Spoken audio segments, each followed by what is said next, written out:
Самуил Маршак. Стихотворение называется «Мальчик из села Поповки».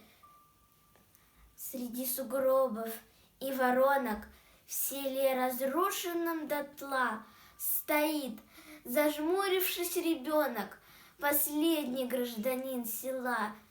Испуганный котенок белый, обломок печки и трубы, и это все, что уцелело от прежней жизни и избы. Стоит белоголовый Петя и плачет, как старик без слез. 3 года прожил он на свете, а что узнал и перенес. При нем избу его спалили, угнали маму со двора, и в наспех вырытой могиле лежит убитая сестра.